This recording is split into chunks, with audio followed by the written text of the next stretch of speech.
한적한 시골 마을, 깊은 산속에 있는 작은 기숙형 학교에서 시작된 이야기입니다. 이 학교는 한때 명성이 자자했으나 알 수 없는 이유로 점차 학생들의 발길이 끊기며 이제는 소수의 학생들만이 남아 있습니다. 학교는 오래되고 낡은 건물로 이루어져 있으며 밤이 되면 아무도 접근하지 않는 곳으로 유명했습니다. 어느 해 가을, 새로운 학생 한 명이 전학을 옵니다. 그 학생의 이름은 윤희였고 부모님의 직장 관계로 이웃단 학교에 오게 되었습니다. 윤희는 새로운 환경에 적응하기 위해 노력했지만 깊은 밤이 되면 어김없이 들려오는 기묘한 소리 때문에 잠을 이루지 못했습니다. 그 소리는 마치 사람의 울음소리 같기도 했고 때로는 누군가 속삭이는 소리처럼 들리기도 했습니다. 처음에는 바람 소리겠거니 하며 넘겼지만 며칠 후 윤희는 기숙사 복도에서 발소리를 듣기 시작했습니다. 그 발소리는 일정한 패턴으로 반복되었고 마치 윤희의 방으로 점점 다가오는 듯한 느낌을 주었습니다. 공포에 질린 윤희는 다음날 아침급우들에게 이 일을 이야기했지만 이미 많은 학생들이 이러한 소문을 들었다며 대수롭지 않게 넘겼습니다. 하지만 이상한 일들은 계속됐습니다. 학교의 오래된 도서관에서는 누군가 책을 읽는 것 같은 소리가 들렸고 체육관에서는 밤마다 농구공이 튀는 소리가 울렸습니다. 학교의 선생님들은 이를 단순한 장난으로 치부했지만 윤희를 비롯한 학생들은 점점 더 불안해졌습니다. 윤희와 몇몇 친구들은 이 기묘한 현상의 원인을 찾기로 결심하고 유명한 학교 괴담이나얀 여학생에 대해 조사하기 시작했습니다. 오래된 기록을 뒤지던 중 그들은 충격적인 사실을 알게 됩니다. 20년 전 이 학교에 다녔던 한 여학생이 학교에서 의문의 사고로 목숨을 잃었고 그 이후 그녀의 혼이 학교를 떠돌고 있다는 것이었습니다. 그녀는 항상 하얀 원피스를 입고 다녔다고 해서 하얀 여학생이라는 이름이 붙었습니다. 윤희와 친구들은 그녀의 영혼을 달래기 위해 무엇을 할 수 있을지 고민했습니다. 그러던 중 사고 당시 그녀가 가장 좋아했던 책이 도서관의 특정 위치에 꽂혀 있다는 사실을 알게 됩니다. 그들은 그 책을 찾아 그곳에 특별한 재단을 만들어 그녀를 위로하기로 했습니다. 그날 밤 윤희와 친구들은 용기를 내어 도서관으로 향했습니다. 초현실적인 긴장감 속에서 그들은 문제의 책을 발견했고 조심스럽게 그 책을 중심으로 특별한 자리를 만들었습니다. 친구들은 책 주위에 하얀 꽃을 놓고 그녀를 위한 편지를 쓰기 시작했습니다. 모든 재단이 완성된 순간 갑자기 도서관의 창문이 열리며 차가운 바람이 불어왔습니다. 그 바람 속에서 윤희는 어떤 젊은 여자의 부드러운 목소리를 들을 수 있었습니다. 그녀는 고마워요 라고 말한 뒤 호련히 사라졌습니다. 그날 이후로 학교에서는 더 이상 기묘한 소리들이 들리지 않았고 윤희와 친구들은 무사히 졸업할 수 있었습니다. 이 기묘한 경험은 학생들 사이에서 오랫동안 이야기되었고 학교는 이제 조금씩 활기를 되찾기 시작했습니다. 윤희와 친구들은 시간이 지난 후에도 그날의 일을 잊지 않았고 매년 그녀의 기일에 맞춰 조용히 도서관을 찾곤 했습니다. 두 번째 이야기. 한국 인터넷에서는 다양한 공포썰들이 화제를 모으며 사람들의 관심을 끌곤 합니다. 여기서는 사람들이 실제로 경험했다고 주장하는 장기적인 공포 사연을 각색하여 풀어보겠습니다. 내가 이 이야기를 공개하는 이유는 나 혼자서 감당하기가 너무 힘들어서야. 사실 이 일을 겪은 지 벌써 5년이 다 되어가지만 그날의 기억은 아직도 내 꿈속을 맴돌고 있어. 고등학교 2학년 때였지. 나는 평소처럼 학교를 마치고 집에 돌아왔어. 그날따라 부모님은 외출하셨고 나 혼자 집에서 TV를 보고 있었지. 저녁이 되자 집 안 곳곳이 조금씩 어두워지기 시작했어. 나는 방에 불을 켜고 인터넷을 하다가 갑자기 집에서 이유 모를 한기를 느꼈어. 그 순간 노트북 화면이 이상하게 깜빡였고 인터넷 연결이 끊겼지. 이상하다 생각하며 라우터를 점검하려고 일어서는데 갑자기 전화벨이 울리더라. 조금 놀랐지만 아마 엄마나 아빠겠지 싶어서 전화를 받았어. 그런데 수화기 너머로 들리는 것은 쇳소리 같은 기괴한 숨소리뿐이었어. 누구세요? 몇 번이고 물어봤지만 대답이 없더라고. 겁에 질려 전화를 끊으려는데 씹는 소리 같은 게 나더니 뭔가 쿵 하는 소리가 들리는 거야. 심장이 쿵쾅거리며 뛰기 시작했고 나는 황급히 전화를 내려놓고 문을 잠갔어. 그 후에도 몇 차례 전화벨이 울렸지만 나는 받지 않았어. 그날 밤 침대에 누워 겨우 잠을 청하려는데 베란다에서 나는 발자국 소리에 잠이 깼어. 누군가 베란다 문 밖에 있는 게 분명했어. 미친 듯이 무서웠지만 호기심이 더 컸던 나는 조심스럽게 커튼을 조금 열어봤어. 그런데 그곳엔 아무도 없었어. 나는 모든 것이 내가 과민 반응하는 거라고 스스로를 다독이며 잠에 들었지.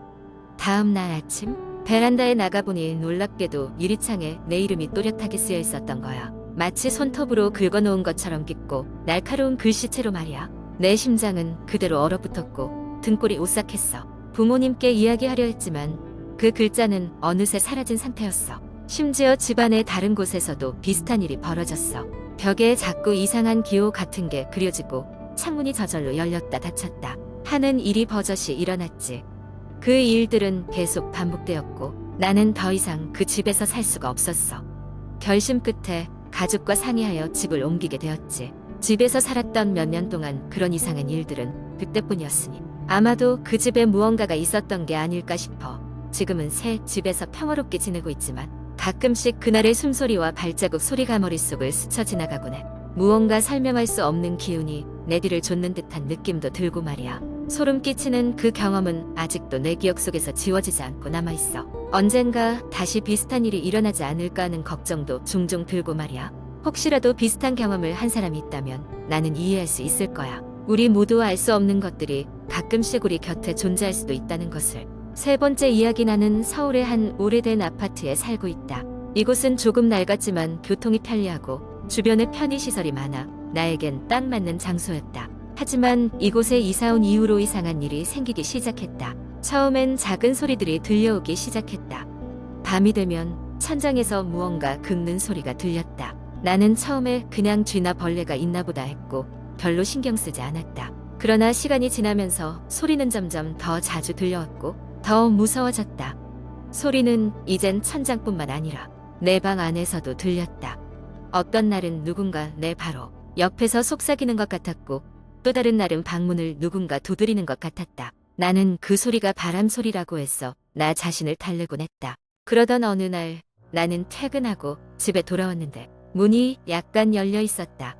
나는 문 단속을 철저히 하는 편이라 매우 놀랐다. 누군가가 집에 들어왔을지도 모른다는 생각에 숨이 막혔다. 서서히 문을 열고 집 안으로 들어가 봤지만 달라진 건 없었다. 모든 물건이 제자리에 있었고 도난당한 흔적은 없었다. 그저 찜찜한 기분만이 남았을 뿐이다. 그날 밤 나는 그동안 무시해왔던 소리에 대해 진지하게 생각하기 시작했다. 그리고 오래된 아파트에 대한 이야기를 듣게 되었다. 이 아파트에는 10년 전 한 가족이 살고 있었는데 갑작스러운 화재로 모두 사망했다는 것이었다. 특히 이 아파트 단지에서 가장 화재가 심했던 곳이 내가 사는 이 동이었다고 했다. 그 이야기를 들은 후 소리는 더 이상 무시할 수 없는 존재가 되었고 나는 불안감에 휩싸였다. 소리는 그치지 않았고 도리어 점점 명확해졌다. 그러다 어느 날 나는 잠결에 누군가 내 이름을 부르는 소리에 깼다. 눈을 떠보니 창문 너머로 불빛이 번쩍이는 것을 보았다. 불안한 마음에 창문을 열어보니 비상 계단 쪽에서 누군가 걸어오는 것이 보였다. 그 순간 나는 숨이 멎을 뻔했다. 그 사람은 얼굴 없는 형체, 그저 그림자일 뿐이었다. 나는 소스라치게 놀라 정체 모를 그 형체에게서 눈을 떼지 못했다. 그것은 천천히 걸음을 옮기더니 내 창문 바로 앞에 멈춰섰다. 공포에 휩싸여 나는 움직일 수 없었다.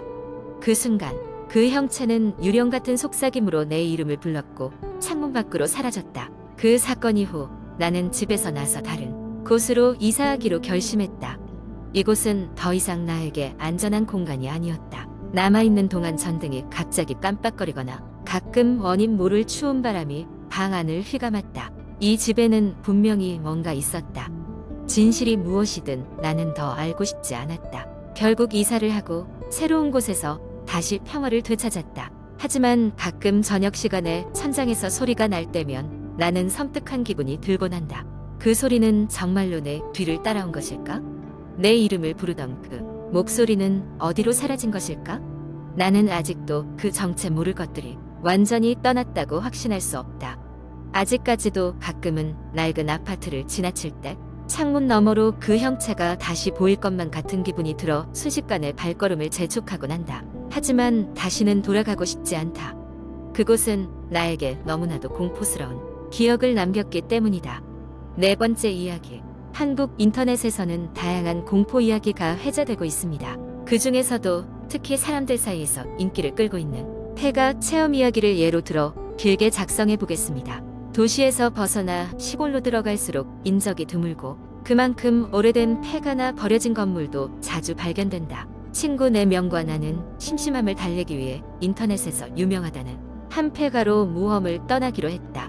그곳은 많은 사람들이 이상한 소리를 듣고 설명할 수 없는 현상을 경험했다는 소문이 자자한 곳이었다. 한밤중 우리는 후레쉬와 각종 녹음기, 카메라 장비들을 챙기고 폐가로 향했다. 폐가는 도시에서 차로 2시간가량 떨어진 외딴 산속에 위치해 있었다. 차가 갈 수 없는 좁은 산길을 따라 조심스레 걸어가야 했다. 도착했을 때 폐가는 이미 날카로운 음산함을 발산하며 우리를 맞이했다. 고요함 속에서 우리 발자국 소리만이 귀에 들려왔고 바람에 흔들리는 나뭇잎 소리마저도 섬뜩하게 다가왔다. 철제로 된 대문은 녹슬어 있었고 가까이 가서 밀자 삐그덕 소리를 내며 천천히 열렸다. 건물 내부는 몇 년째 사람이 머무르지 않은 상태였기에 곳곳에 먼지와 거미줄이 엉켜 있었다. 우리는 가장 먼저 1층을 돌아다니며 사진을 찍었다. 벽에는 이미 여러 색으로 덧칠해진 그래피티들이 그려져 있었고 마치 저마다의 이야기를 전하는 듯한 묘한 기분이 들었다. 그러던 중 1층 구석에 위치한 작은 방에서 쿵쿵거리는 소리가 들려왔다. 순간 다들 얼어붙고 말았다. 폐허 속에서 누군가가 우리 말고도 있다는 건 상상조차 할 수 없었기 때문이다. 친구 중 한 명인 지훈이 앞장서서 조사에 나섰다.